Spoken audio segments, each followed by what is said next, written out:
Hello student, स्वागत है आपका आईसीटी वर्चुअल क्लासेस में। मैं हूं कविता, आपकी बायो टीचर। उम्मीद करती हूँ आप सभी अच्छे होंगे और स्वस्थ होंगे। तो क्लास हम यहाँ पर एक नया प्रैक्टिकल स्टार्ट करेंगे। प्रीवियस जो आपका प्रैक्टिकल था उसमें आपने स्टडी किया था, study mitosis in onion root tip. आपने देखा था कि किस प्रकार से माइटोसिस की प्रोसेस हुई थी अनियन रूट टिप में, किस प्रकार से वहां पे ग्रोथ दिखाई दी थी। अलग अलग फेजेस आपने देखे थे जिसमें आपने कहा था कि किस फेजेस में क्या क्या चेंजेस यहाँ पर आ रहे हैं। आज का जो हमारा प्रैक्टिकल होगा वो हमारा होगा जेनेटिक से रिलेटेड, जिसमें आप क्या कर चुके हैं, जेनेटिक का फर्स्ट चैप्टर आप पढ़ चुके हैं जिसका नाम है law of inheritance and variation. इसमें आपने पढ़े थे मेंडल्स के लॉ, आपने पढ़े थे इनहेरिटेंस के बारे में आपने पढ़ा था। तो हमारा आज का जो प्रैक्टिकल होगा वो होगा मेंडल्स लॉ ऑफ सेग्रीगेशन। चलिए, अब यहाँ पर क्या है, आपने जब चैप्टर पढ़ा था तो आपने क्या कहा था कि क्या होती है इनहेरिटेंस, क्या होता है वेरिएशन। आपने कहा था मेंडल के कौन कौन से लॉ है। मेंडल ने 3 लॉ यहाँ पर दिए थे, law of dominance, law of segregation and law of independent assortment. तीनों लॉ क्या कहते हैं, सारी चीजें आप पढ़ चुके हैं चैप्टर में, क्या क्या आपने यहाँ पर देखा है। ठीक है, इसके अलावा आपने कहा था कि एक्सपेरिमेंट किस पे हुआ है। आपने कहा था पी प्लांट पे हुआ है। क्यों हुआ है, वो उसके यहाँ पर 7 कंट्रास्टिंग कैरेक्टर आए थे, ठीक है, जो इस प्रकार से आपको दिखाए गए हैं। सबसे पहले क्या करेंगे, समरी में जान लेंगे। आपने चैप्टर पढ़ा है, एक बार फिर से रिवाइज कर लेंगे क्या क्या चीजें आपने इस चैप्टर में पढ़ी हैं। उसके बाद आप एनिमेशन के थ्रू और सिमुलेटर के थ्रू यहाँ पर इस प्रैक्टिकल को परफॉर्म करेंगे। इंटरेस्टिंग प्रैक्टिकल होगा, ठीक है, आप करेंगे, परफॉर्म करेंगे, तब आपको जो लॉज हैं वो ज्यादा अच्छे से समझ में आएंगे। तो सबसे पहले थ्योरी पोर्शन को हम स्टार्ट करेंगे, तो आइए स्टार्ट करते हैं। चलिए, सबसे पहले हमारा जो ऑब्जेक्टिव है, हमारा जो एम है उसे देख लेते हैं। आपका है to verify Mendel's law of segregation. ठीक है, मेंडल्स का हमें आप यहाँ पर जो सेकेंड लॉ है, लॉ ऑफ सेग्रीगेशन, वो यहाँ पर डिफाइन करना है। सबसे पहले जान लेते हैं, हमने कहा हमारे पास जो चैप्टर था उसका नाम था law of inheritance and variation. सबसे पहले इनहेरिटेंस वर्ड हमारे पास आया है, सेकेंड है वेरिएशन। क्या होता है इनहेरिटेंस, हमने कहा आपने सुना होगा, आपको कोई कहता है कि आप बिल्कुल अपने माता जैसे दिखते हैं या अपने पिता जैसे दिखते हैं, या दादा दादी नाना नानी से आपका कंपेयर किया जाता है किसी न किसी हैबिट को लेकर के, या फिर आपके किसी न किसी फीचर्स को लेकर के। ठीक है, आपको कहा जाता है कि आपकी आंखें बिल्कुल आपके माता जैसी हैं। तो ऐसे कमेंट आपको क्यों पास होते हैं, वो इसलिए होते हैं क्योंकि होता क्या है कि जो कैरेक्टर्स होते हैं, जो गुणधर्म होते हैं, वो हमारे पेरेंट्स से हम में पास होते हैं। ठीक है, तभी तो आपने देखा होगा, आपने खुद भी ऑब्जर्व किया होगा, आपके बहुत सारे कैरेक्टरिस्टिक्स ऐसे होंगे जो आपके पेरेंट्स से होंगे। चाहे वो आपकी आदत को लेकर आप कहिए, आपके बिहेव को लेकर आप कहिए, आपके दिखने को लेकर के आप कहिए, आपकी हाइट होती है, आपके कलर होता है, जिसे आप कह सकते हैं। ठीक है, कई बार ऐसा होता है कि बहुत हद तक क्या होता है, जो फेस होता है वो मैच होता है। ऐसा क्यों होता है, कोई तो ऐसा रीजन होता है कि हमारे हमारे जो फीचर्स है वो हमारे पेरेंट्स से ही क्या होते हैं, मैच होते हैं, या हमारे ग्रैंड पेरेंट्स से मैच होते हैं।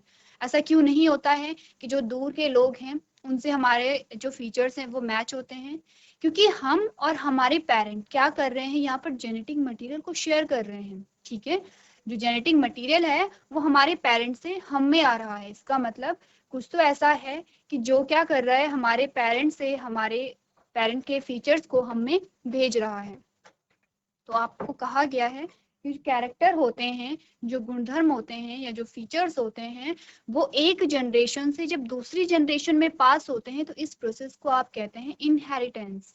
ठीक है, और जो कैरेक्टर पास हो रहे हैं, फॉर एग्जाम्पल आपने कहा कि आपके जो आंखों का कलर है वो कैसा था, ब्राउन है, और आपके फादर की आंखों का कलर भी ब्राउन है। तो क्या हुआ, आंखों का कलर जो है वो आपको कहाँ से मिला, आपके फादर से मिला। इसका मतलब आंखों का कलर जो है, जो कैरेक्टर है, वो इनहेरिट हुआ है फ्रॉम योर फादर टू जो आपकी जो आप हैं, जो उनकी जो नेक्स्ट जनरेशन है, जो उनकी F1 जनरेशन है। ठीक है, तो क्या हुआ, आपने कहा कि इसे आप इनहेरिटेंस कहेंगे। आई कलर का आपके फादर से आप में क्या होना, ट्रांसफर होना, क्या है, इनहेरिटेंस है। और वो आई कलर जो इनहेरिट हुआ है उसे आप क्या कहेंगे, इनहेरिटेड कैरेक्टर कहेंगे। समझ रहे हैं आप लोग इनहेरिटेंस किसे कहते हैं, सिंपल सी बात है। आपने कहा कैरेक्टर्स का एक जनरेशन से दूसरी जनरेशन में पास होने की जो प्रोसेस है उसे आपने इनहेरिटेंस कहा, और जो पास होता है कैरेक्टर या जो ट्रांसफर हो रहा है कैरेक्टर उसे आपने कहा इनहेरिटेड कैरेक्टर। समझ रहे हैं आप लोग, आपने इनहेरिटेंस समझा और आपने इनहेरिटेड कैरेक्टर समझा। अब आते हैं चैप्टर के सेकेंड पार्ट पे। अब आप सोचेंगे हम चैप्टर क्यों यहाँ पर पढ़ रहे हैं, क्योंकि चैप्टर से रिलेटेड ही आपके पास प्रैक्टिकल है, ठीक है। और प्रैक्टिकल का मतलब होता है कि आपको हर एक चीज को समझना है उस चैप्टर के बारे में। आपने कहा फिर होता है वेरिएशन, दूसरा शब्द आया है वेरिएशन। आपने कहा principle of inheritance and variation. Inheritance आप समझ रहे हैं कि जो कैरेक्टर हैं वो पास हो रहे हैं, एक जनरेशन से दूसरी जनरेशन में पास हो रहे हैं, उसे आपने इनहेरिटेंस कहा। फिर आपने कहा कि क्या होता है यहाँ पर वेरिएशन। वेरिएशन देखिए आपको क्या हमने क्या कहा अभी, आपके बहुत सारी फीचर्स ऐसे होते हैं जो कि आपके पेरेंट से मैच होते हैं, ठीक है, ऐसा होता है। लेकिन कभी भी ऐसा नहीं हुआ कि आप 100% आपके अपने पेरेंट जैसे दिखे। कुछ तो वहां पे क्या थी, विविधता थी, कुछ तो वहां पे क्या था, वेरिएशन था, कुछ तो अंतर है आप में कि आप क्या होते हैं 100% अपने पेरेंट जैसे नहीं दिखते हैं। तो इसी को हम क्या कह रहे हैं, वेरिएशन कह दे रहे हैं, इसी को हम विविधता कह दे रहे हैं। आप समझते हैं शब्द का मतलब विविधता यानी कि बहुत सारी चॉइसेस आपके पास होती हैं, ठीक है। और वेरिएशन ही रीजन है कि आप क्या करते हैं, आज के डेट में आप सबको पहचान सकते हैं। इतनी बात क्लियर है, चैप्टर का नाम क्लियर हो गया है, ठीक है। अब सबसे पहले आपको इनहेरिटेंस के बारे में ही यहाँ पर थ्योरी में बताया गया है, तो पढ़ लेते हैं आपको क्या क्या चीजें इनहेरिटेंस के बारे में बताई गई हैं। आपने कहा the passing character from one generation to the next from the parental trait is known as heredity and the process is known as inheritance। आपको कहा गया है जो कैरेक्टर होते हैं जो एक जनरेशन से दूसरी जनरेशन में पास होते हैं उसे आप हेरिडिटी कहते हैं, आनुवंशिकी जिसे आपने कहा है। और इस प्रोसेस को क्या कहते हैं, इस प्रक्रिया को आप क्या कहते हैं, आपने कहा इस प्रक्रिया को आप इनहेरिटेंस कहते हैं। Mendel studied the inheritance in green pea plant and propose 3 laws in 1865।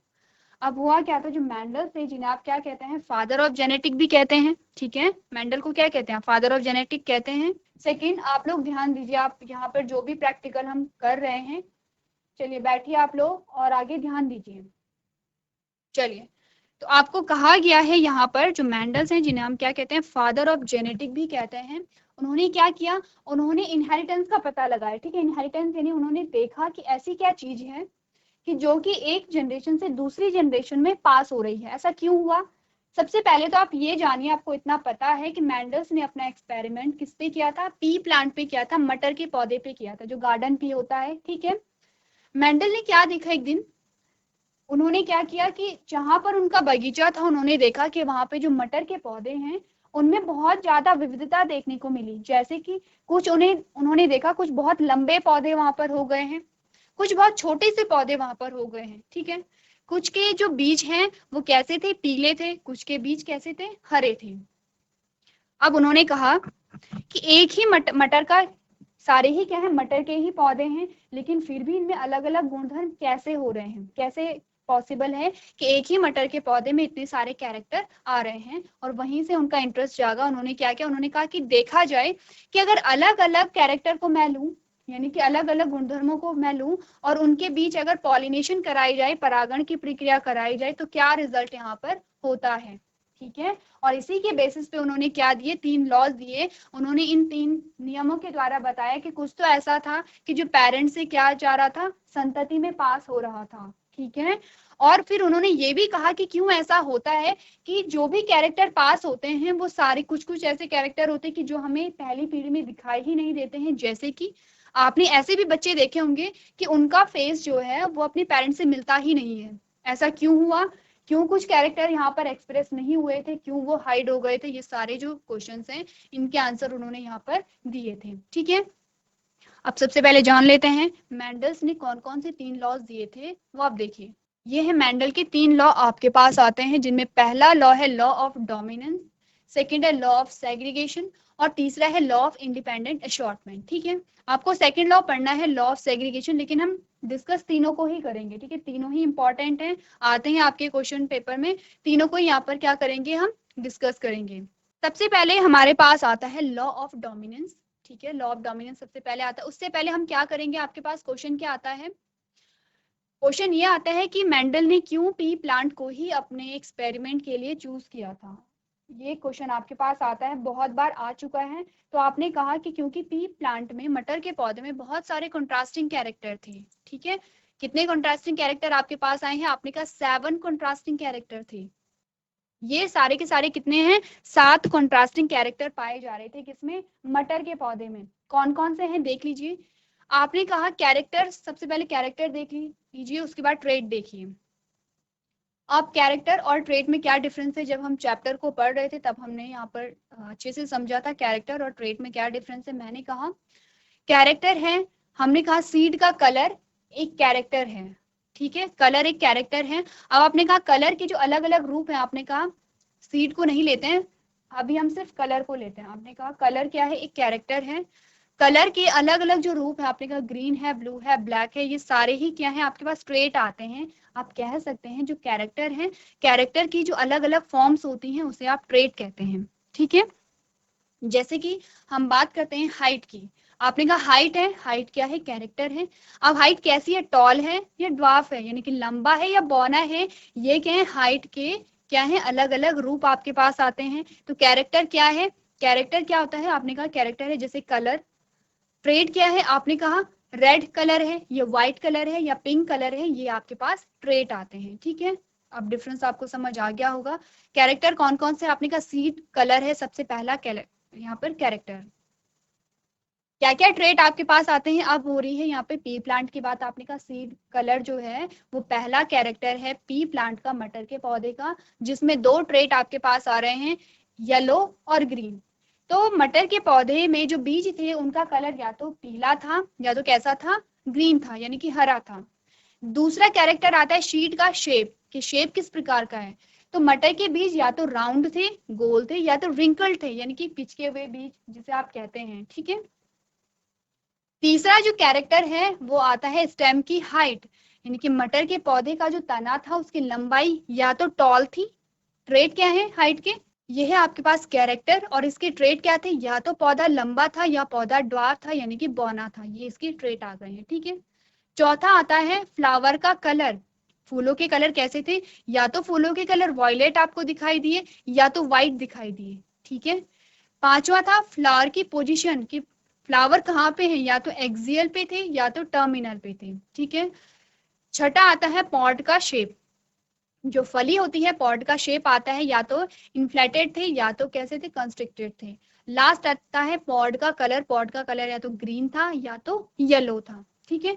ये आपके पास आते हैं 7 कॉन्ट्रास्टिंग कैरेक्टर आते हैं, और इनके आपके पास कितने ट्रेट आएंगे, 14 ट्रेट आएंगे, क्योंकि हर एक कैरेक्टर के 2 ट्रेट आपके पास यहाँ पर आए हैं, ठीक है। अब आप ये ध्यान रखिए कि ऐसा नहीं है कि सारे ही कैरेक्टर, सारे ही ट्रेट आपको एक ही प्लांट के बताए जा रहे हैं, उसी प्लांट में येलो सीड भी आ रहा है, उसी में ग्रीन भी आ रहा है, ऐसा नहीं है। कुछ ऐसे पौधे हैं जिनमें पीले बीज आ रहे हैं, कुछ ऐसे पौधे हैं जिनमें क्या आ रहे हैं, यहाँ पर हरे बीज आ रहे हैं, ठीक है। अलग अलग पौधों की बात हो रही है, यानी कि एक प्लांट में क्या होगा, एक ही ट्रेट पाया जाएगा, ठीक है। अगर सीड राउंड है उस पौधे में तो राउंड ही आएंगे, ऐसा नहीं है कि किसी में राउंड तो किसी में रिंकल्ड आ रहे हैं। ये चीजें आपको अच्छे से पहले समझनी है। चलिए, अब यहाँ पर जो चीजें लिखी गई थी वो आपको यहाँ पर इमेजेस में दिखाई गई हैं, ठीक है। यह है 7 कंट्रास्टिंग कैरेक्टर, यह सीड का शेप राउंड है, गोल इस प्रकार से होता है, रिंकल्ड आपको इस प्रकार से दिखाई देता है, ठीक है। सीड का कलर है येलो है, आपने कहा दूसरा ग्रीन है। फ्लावर का कलर है, आपने कहा वॉयलेट या फिर है, या फिर कैसा है, व्हाइट है। पॉड का शेप कैसे, आपने कहा इन्फ्लेटेड है इस प्रकार से है, या फिर कॉन्स्ट्रिक्टेड है इस प्रकार से, शेप में डिफरेंस आ रही है। पॉड का कलर कैसा था, या तो येलो है या तो ग्रीन है, ठीक है। फ्लावर की पोजीशन आप देखिए एक्सियल है, यानी कि आपको यहाँ पे दिखाई दे रहे हैं बीच में, या फिर टर्मिनल है, आपको ऊपर दिखाई दे रहे हैं, ठीक है। प्लांट की हाइट है, आपने कहा ये तो टॉल है या तो लंबा है या फिर डॉफ है या फिर बौना है, ठीक है। अब आप इन इमेजेस के द्वारा अच्छे से समझ सकते हैं कौन कौन से कैरेक्टरिस्टिक्स होते हैं यहाँ पर पी प्लांट में। एक बार फिर से देखिए, 7 कॉन्ट्रास्टिंग कैरेक्टर आपके पास आए हैं और 14 के 14 ट्रेट आपको यहाँ पर दिखाए गए हैं। ट्रेट आप समझ रहे हैं, ट्रेट आपके ये हैं, जैसे कि सीड के शेप है तो इसके 2 ट्रेट हैं, 2 ये हैं, फिर कलर के 2 ये हैं, फिर फ्लावर कलर के 2 ट्रेट हैं, फिर पॉड शेप के 2 ट्रेट हैं, फिर पॉड कलर के 2 ट्रेट हैं, ठीक है। अब आप सोच रहे होंगे कि हमने कहा था कलर एक कैरेक्टर है, तो बार बार कलर की बात क्यों हो रही है, कंफ्यूज नहीं करना है। यहाँ पर सीड कलर की बात हो रही है, यहाँ पर सीड के कलर की बात हो रही है, यहाँ पर फूल के कलर की बात हो रही है, यहाँ पर पॉड के कलर की बात हो रही है, ठीक है। अलग अलग कैरेक्टर आपके पास आए हैं। तो आप एनालाइज कीजिए 7 कॉन्ट्रास्टिंग कैरेक्टर को। इसके अलावा जो पी प्लांट थे, हम पढ़ रहे हैं कि क्या रीजन था कि मेंडल ने अपने एक्सपेरिमेंट के लिए मटर के पौधे को ही चूज किया। आपने कहा इसके क्या है, एक तो इनमें 7 कॉन्ट्रास्टिंग कैरेक्टर पाए जा रहे थे, 7 अलग अलग कैरेक्टर पाए जा रहे थे जिनके अलग अलग ट्रेट आपके पास थे। दूसरा ये था कि जो पी प्लांट है वो बायसेक्सुअल है, यानी कि मेल और फीमेल पार्ट उसी में प्रेजेंट है, ठीक है। तीसरा ये था कि ये क्या थी, इनकी जो लाइफ साइकिल थी वो कैसी थी, शॉर्ट थी, यानी कि आप कम टाइम में क्या कर सकते हैं, ज्यादा से ज्यादा मटर के पौधे को उगा सकते हैं। तो ये कुछ कैरेक्टरिस्टिक्स थे किसके, मटर के पौधे के। चलिए इतनी बात क्लियर है। अब बात कर लेते हैं मेंडल के फर्स्ट लॉ की, that is law of dominance. Law of dominance की बात कर लें। ये आता है आपके पास law of dominance. Law of dominance में होता क्या है, देखिए सबसे पहले तो आपको, जब हमने चैप्टर स्टार्ट किया था law of inheritance and variation, तो सबसे पहले हमने कुछ टर्म्स यहाँ पर क्या किए थे, डिस्कस किए थे। मैंने आपको बताया था कि जेनेटिक पढ़ने से पहले कुछ ऐसे शब्द होते हैं जो कि आपको समझने जरूरी है। वैसे तो हर एक सब्जेक्ट में, हर एक चैप्टर में ऐसे कुछ वर्ड होते हैं जो कि कैसे होते, पारिभाषिक होते हैं, यानी कि सबसे पहले आपको उनका मतलब समझना होता है, तब आप चैप्टर को स्टार्ट करें तो आप समझ जाते हैं, ठीक है। तो हमने यहाँ पर 2 शब्द क्या किए थे, डिस्कस किए थे। आपने कहा था डोमिनेंट और रेसेसिव। डोमिनेंट को आप प्रभावी कहते हैं, रेसेसिव को आप अप्रभावी कहते हैं। तो सिंपल सा आपको शब्दों के नाम से ही पता चल रहा है। प्रभावी का मतलब है जो अपने प्रभाव को दिखाता है, ठीक है। अप्रभावी जो अपने प्रभाव को नहीं दिखा पाता है। सामान्य भाषा में कहें तो प्रभावी को हम कहते हैं स्ट्रॉन्ग है, ठीक है। और अगर हम रेसेसिव को कहें, अप्रभावी को कहें, हमने कहा वीक है। जैसे कि अगर 2 लोगों की फाइटिंग होती है तो आप क्या कहते हैं, ये ज्यादा स्ट्रॉन्ग है, ये क्या है, वीक है या कम स्ट्रॉन्ग है, आप ऐसा कहते हैं, ठीक है। तो उसी लैंग्वेज को अगर आप यहाँ पर अप्लाई करें तो आपने क्या कहा कि मेंडल ने एक कैरेक्टर को लिया था।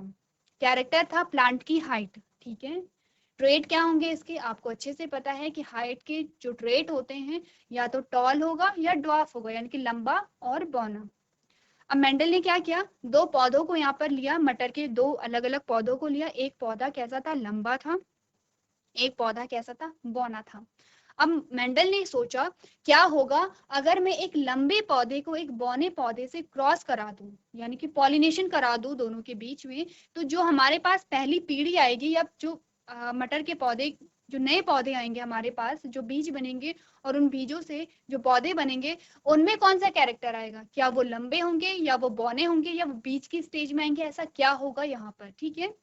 इंटरेस्टिंग था क्योंकि क्या है, यहाँ पर हमने अभी तक ये बात की है कि जो कैरेक्टर होते हैं वो पास होते हैं, लेकिन हमने ये बात नहीं की कि किसके कैरेक्टर ज्यादा पास होंगे, यानी मेल के होंगे या फीमेल के होंगे, ठीक है। यही मेंडल को देखना था। तो मेंडल ने सबसे पहले 2 प्लांट को यहाँ पर चूज कर लिया है। आप देख रहे हैं जो कैपिटल टी से आपको दिखा रखा है, यहाँ पर जो कैपिटल टी से आपको दिखा रखा है यह है लंबा पौधा, और जो स्मॉल टी से आपको दिखा रखा है यह है बौना पौधा।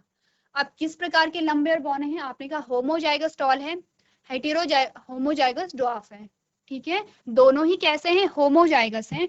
होमोजाइगस का क्या मतलब आपको बताया गया था, आपको कहा गया था होमोजाइगस का मतलब होता है जब दोनों एलील सेम ट्रेट को कोड कर रहे होंगे, ठीक है। एलील क्या होती है, आपने कहा forms of gene, different forms of gene are known as allele. अब आपने कहा जीन्स क्या होते हैं, सबसे पहले जीन्स को पढ़ लेते हैं। हमने कहा डीएनए है, सब जानते हैं डीएनए क्या है, जेनेटिक मटेरियल है। डीएनए का वो पार्ट या डीएनए की वो इकाई जो कि किसी कैरेक्टर को कंट्रोल करती है या किसी कैरेक्टर को रेगुलेट करती है। अगर सिंपल सी लैंग्वेज में कहें तो हमने कहा डीएनए का वो पार्ट जो किसी एक कैरेक्टर के लिए उत्तरदायी है, उसे हम कहते हैं जीन। क्योंकि आपने क्या कहा, डीएनए है, डीएनए से आरएनए बना, डीएनए के एक सेगमेंट से, एक पार्ट से क्या बना, आरएनए बना, उस आरएनए से प्रोटीन बनी। और आप जानते हैं कि हमारे हर एक कैरेक्टर के लिए प्रोटीन जिम्मेदार है। अगर आपके बालों का कलर ब्लैक है तो उसके लिए भी प्रोटीन जिम्मेदार है। अगर आपके स्किन का कलर यहाँ पे क्या है, फेयर है, या फिर आप सांवले हैं, जो भी आपका कलर है, गेहुआ है, उसके लिए भी प्रोटीन जिम्मेदार है, ठीक है। आपके आंखों का कलर कैसा है, ब्राउन है या ब्लैक है, उसके लिए भी प्रोटीन जिम्मेदार है। हर एक कैरेक्टर के लिए प्रोटीन जिम्मेदार है। वो प्रोटीन बनती है आरएनए से, वो आरएनए बनता है डीएनए के एक पार्ट से, और उसी डीएनए के एक पार्ट को हमने कहा वो है जीन, ठीक है। अब जीन आप जानते हैं हमेशा पेयर में होते हैं, और जीन की क्या होती है, अलग अलग फॉर्म्स होती हैं, ठीक है। जीन की जो अलग अलग फॉर्म होती हैं उसे हमने एलील कहा। जैसे कि हमने कहा जीन हमेशा पेयर में होते, तो वो भी क्या है, एलील है। जैसे कि जो प्लांट की हाइट के लिए उत्तरदायी जो जीन है वो क्या है, हमने कहा कैपिटल टी है, तो कैपिटल टी एलील हो गया, स्मॉल टी क्या हो गए, प्लांट हाइट के लिए जो रिस्पॉन्सिबल जीन है उसके एलील हो गए। अलग अलग एलील आपके पास आ गए हैं इस जीन के। प्लांट हाइट के लिए जो जीन उत्तरदायी है उसके आपके पास अलग अलग एलील आ गए हैं, वो है capital T, small T, capital T, small T, ये इसके एलील आ गए हैं। तो हमने कहा ये दोनों एलील हैं, ये क्या है, दोनों एलील हैं। जब दोनों एलील सेम ट्रेट को, ध्यान रखिए ट्रेट की बात हो रही है, कैरेक्टर की बात नहीं हो रही, क्योंकि कैरेक्टर सेम ही होगा। देख रहे हैं आप कि ये इसका कैरेक्टर भी हाइट से रिलेटेड है, इसका कैरेक्टर भी हाइट से रिलेटेड है। तो हमने कहा जब दोनों एलील सेम ट्रेट के लिए रिस्पॉन्सिबल हैं तब हम उसे होमोजाइगस कहते हैं। जैसे कि दोनों, हमने कहा कैपिटल टी भी लंबाई के लिए है, ये कैपिटल टी भी लंबाई के लिए है, सेम ट्रेट है, हमने कहा होमोजाइगस टॉल है। वहीं बात करें इसकी, हमने कहा स्मॉल टी भी ड्वार्फनेस के लिए रिस्पॉन्सिबल है, ये स्मॉल टी भी ड्वार्फनेस के लिए रिस्पॉन्सिबल है। तो दोनों ही क्या कर रहे हैं, सेम ट्रेट को फॉलो कर रहे हैं, ये दोनों क्या है, होमोजाइगस क्या है, ड्वार्फ है। ठीक है, तो मेंडल ने क्या किया, होमोजाइगस टॉल और होमोजाइगस ड्वार्फ प्लांट को लिया। अब जब लिया तो मेंडल चाहते थे इन्हीं दो प्लांट के बीच में पॉलिनेशन हो, इस प्लांट के और इस प्लांट के बीच में ही पॉलिनेशन हो। लेकिन हमने क्या कहा था, एक तो यहाँ पर जो पी प्लांट है वो कैसा है, बाइसेक्सुअल है। ठीक है, दूसरा यहाँ पे और भी क्या है, मटर के पौधे हैं, तो हो सकता है कि पॉलिनेशन कहीं से भी हो सकता है, इसकी पॉलिनेशन किसी और के साथ तो हो सकती है, इसकी पॉलिनेशन किसी और के साथ हो सकती है, या फिर यहाँ पे सेल्फ पॉलिनेशन भी हो सकता है।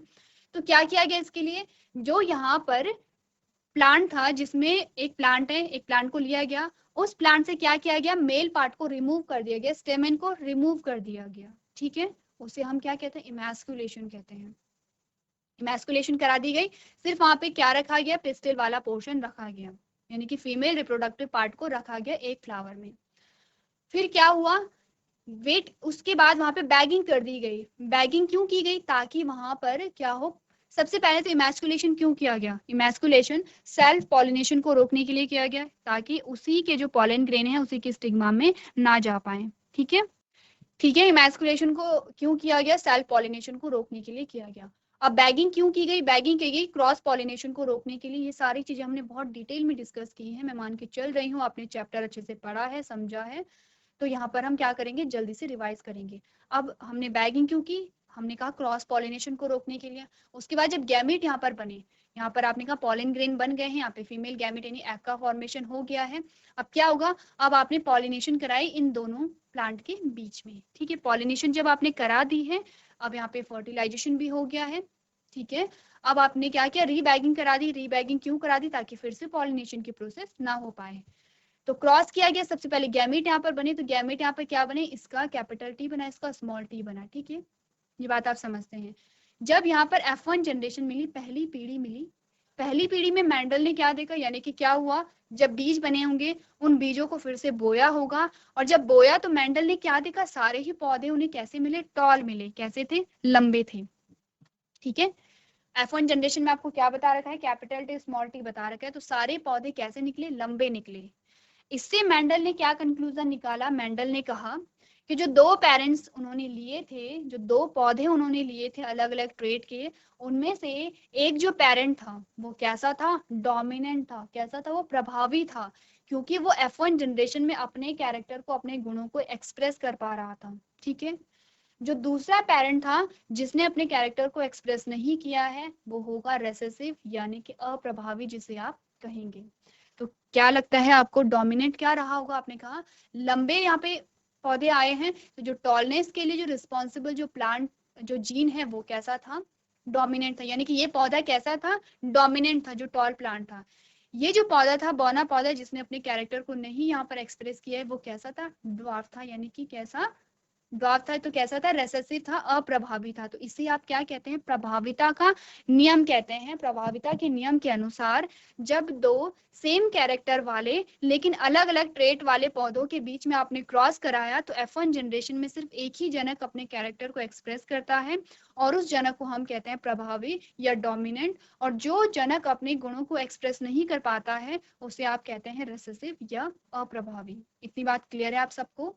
तो हमारा जो पहला लॉ है वो यही खत्म नहीं हो जाता है, इसके आगे हमें क्या करना है। मेंडल ने सोचा कि अगर जो टॉल प्लांट के कैरेक्टर हैं वो F1 जनरेशन में आए हैं, तो जो ड्वार्फ प्लांट के कैरेक्टर हैं वो क्यों नहीं आए हैं, ड्वार्फ प्लांट कहाँ गया, उसके कैरेक्टर कहाँ गए। इसको जानने के लिए मेंडल ने क्या किया, जो F1 जनरेशन थी उसके बीच में सेल्फ क्रॉस कराया है।